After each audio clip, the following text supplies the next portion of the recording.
This country doesn't have an airport, a military, or even its own currency, yet it's one of the wealthiest, safest, and most unique places on the planet. Welcome to Liechtenstein, Europe's best-kept secret that's about to blow your mind. I'm talking about a nation so small you could literally drive across it in 20 minutes, yet its citizens enjoy some of the highest living standards on Earth. This place is so wealthy that getting citizenship here is like winning the lottery, and the crime rate is so low that people genuinely forget to lock their doors at night. But here's the crazy part. Most people can't even point to it on a map. Many people don't even realize it's a country, confusing it with a region or a quaint alpine town. Today, we're diving deep into the incredible story of Liechtenstein, a country that breaks every rule about how nations are supposed to work. By the end of this video, you'll understand why this tiny alpine nation has managed to become one of the most prosperous places on the planet, and why their unique approach to everything from defense to economics might just be the secret formula for success. It's not just about money or geography, it's about strategy, culture, and vision. So, what exactly makes Liechtenstein so special? Picture this. You're standing in a country where the average household income is over $100,000, where unemployment barely exists, and where the biggest crime story of the year might be someone stealing a bicycle. This isn't some fantasy land. This is real life in the Principality of Liechtenstein. It sounds like the kind of society you might expect in a futuristic utopia, yet it's been operating this way for decades. But before we dive into all the incredible benefits of living here, let me paint you a picture of just how unique this place really is. Liechtenstein sits nestled between Switzerland and Austria, covering just 62 square miles of pristine alpine territory. To put that in perspective, it's smaller than most major cities. You could fit the entire country inside Los Angeles about 300 times over. In fact, if you were to walk the length of the country, it would take you less than a day. The entire population of Liechtenstein is around 39,000 people. That's smaller than most college towns. But here's where it gets interesting. Despite being one of the smallest countries in the world, Liechtenstein punches way above its weight class in terms of economic power and influence. In the global economy, it's like a featherweight champion knocking out heavyweights left and right. Now let's talk about the geography that makes this place so extraordinary. Liechtenstein is basically a real-life fairy tale kingdom. The western part of the country sits in the Rhine Valley with flat, fertile land that's perfect for agriculture and development. But as you move east, the landscape transforms into dramatic alpine peaks and pristine mountain forests. Every direction you turn offers a postcard-perfect view. The Rhine River forms the natural border with Switzerland, and the entire country is surrounded by some of the most beautiful mountain scenery in Europe. We're talking about a place where you can have breakfast in the valley and be hiking among snow-capped peaks by lunchtime. This isn't just a pretty backdrop, it's part of the national identity. Nature here is more than scenery, it's part of how people live, work, and relax. The capital city, Vaduz, sits right in the heart of the Rhine Valley and is home to about 5,000 people. The royal castle overlooks the entire valley from its perch on a hillside. And yes, this country still has an actual prince who lives in an actual castle. It's like something straight out of a storybook, but it's real, functioning, and surprisingly modern. The castle itself isn't just a symbol, it's a residence and a cultural cornerstone. But here's where things get interesting. Remember how I mentioned that Liechtenstein doesn't have an airport or a military? Let me explain why this makes perfect sense and how it contributes to their incredible success. First, let's talk about the no airport situation. When your entire country is 62 square miles, building an airport would literally take up a significant chunk of your territory. Instead, Liechtenstein has figured out something much smarter. The closest major airport is in Zurich, which is just over an hour away by car. There's also an airport in Austria that's even closer, making air travel easily accessible without using up valuable land. But here's the genius part.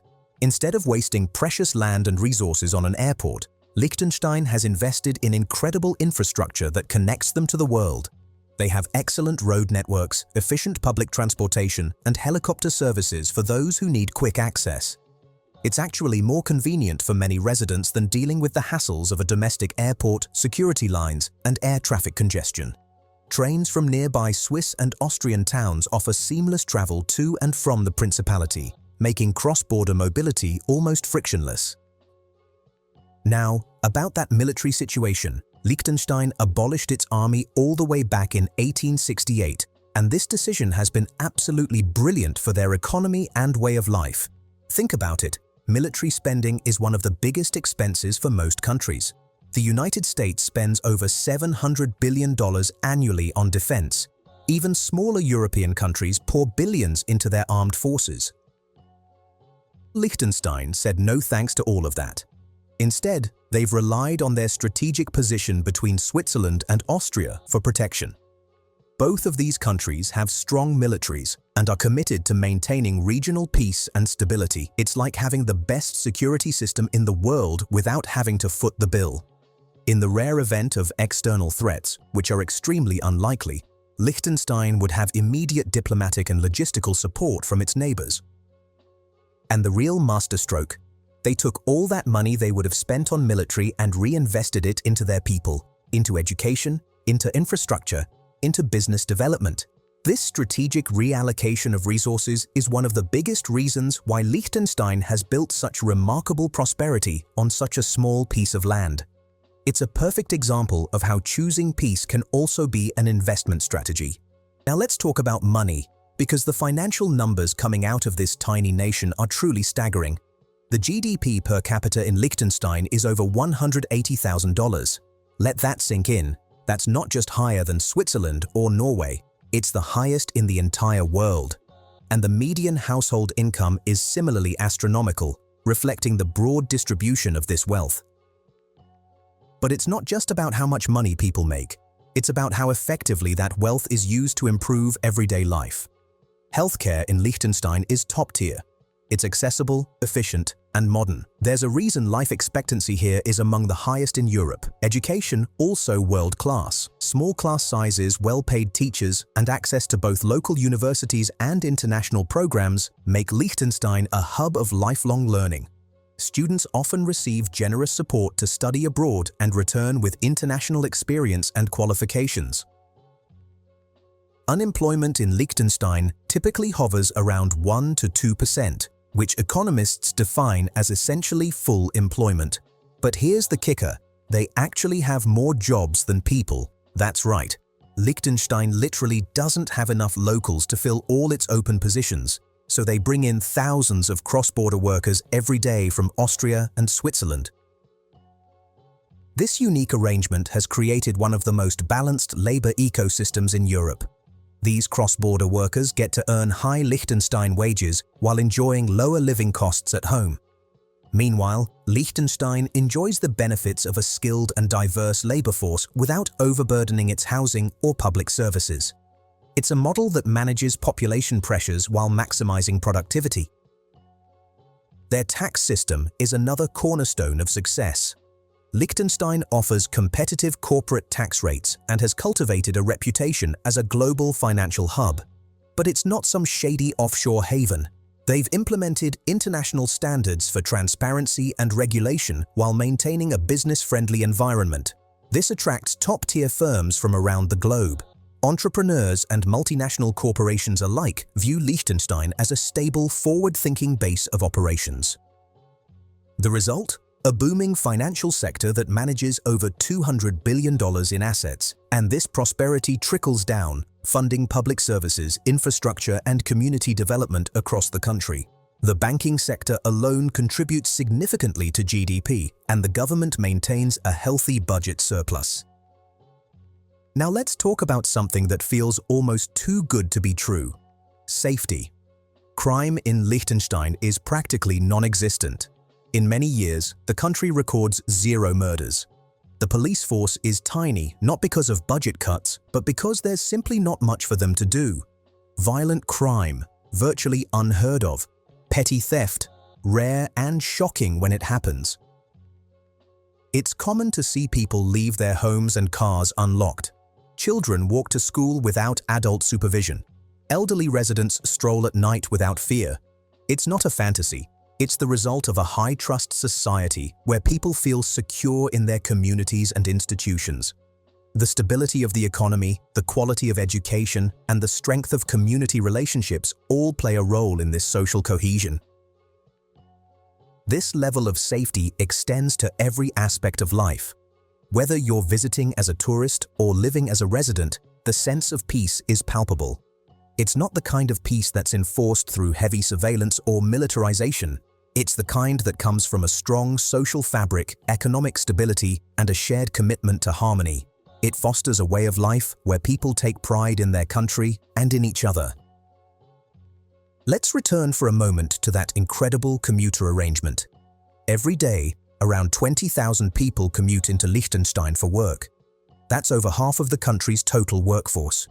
They come from nearby villages and towns in Austria and Switzerland, often enjoying some of the most scenic commutes in the world. These aren't long, stressful trips. They're smooth, efficient, and well-integrated. Border crossings feel like passing between neighborhoods, not nations. And this seamless movement of people and skills creates an economic engine that's uniquely flexible and resilient. Few other countries in the world have mastered this blend of open borders and local autonomy. Liechtenstein gets the economic boost of a much larger labor force without the infrastructure strain of housing them all. It's one of the cleverest demographic strategies you'll find anywhere in the world. It allows the country to function like a metropolis with the charm of a village. So how has Liechtenstein managed to maintain this success? It boils down to 4 key pillars: smart governance, targeted investment, cultural cohesion, and strategic independence. Smart governance starts with the royal family, who have ruled for over 3 centuries. But this isn't some outdated monarchy clinging to tradition. The princes of Liechtenstein have consistently embraced modernization, economic reform, and diplomacy. They're educated, engaged, and surprisingly accessible. Prince Hans Adam II, for example, studied in Switzerland and the UK, and his policies have reflected a strong understanding of both economics and geopolitics. Yet Liechtenstein is still a democracy. Citizens vote regularly. In fact, they can even vote to abolish the monarchy if they choose. That combination of long-term leadership and direct democratic power creates an unusual level of political stability and trust. It's a fusion of tradition and accountability that many larger democracies struggle to balance. Targeted investment means that every franc is spent wisely. With no military, minimal bureaucracy, and strong revenues, the government can pour money into the things that matter: education, healthcare, infrastructure, and innovation. There's very little waste, and almost every citizen feels the impact of this efficiency. Cultural cohesion is another ingredient. With such a small population, Liechtenstein has cultivated a strong sense of shared purpose and mutual responsibility. People care about their communities because they're deeply rooted in them. It's not unusual for neighbors to know each other for generations and for local traditions to be celebrated year after year. And finally, there's strategic independence. Liechtenstein uses the Swiss franc, benefiting from one of the world's most stable currencies. They're part of the European Economic Area, giving them access to the EU market, but they're not in the EU itself. This gives them the flexibility to chart their own economic policies while staying connected to global trade. It's the best of both worlds: access without bureaucracy. Despite all of this, most people around the world still haven't heard of Liechtenstein. Why? Partly because it's so small, it's easy to overlook on a map, but also because they prefer it that way. They're not chasing global fame, they're chasing quiet, sustainable excellence. There are no mass tourism campaigns, no political power plays, no celebrity culture, just a focused, deliberate effort to create the best life possible for their citizens. And honestly, it's working. So, would you live in Liechtenstein? Could you trade the energy and excitement of a big city for mountain views, near zero crime, and a government that actually works? It's not for everyone. Residency is hard to get, and the cost of living is high. But for those who value peace, prosperity, and purpose, it might just be paradise. Thanks for watching. If this video gave you a new appreciation for one of the world's most unique countries, be sure to like and subscribe. We've got more deep dives into incredible places coming soon, and you won't want to miss them.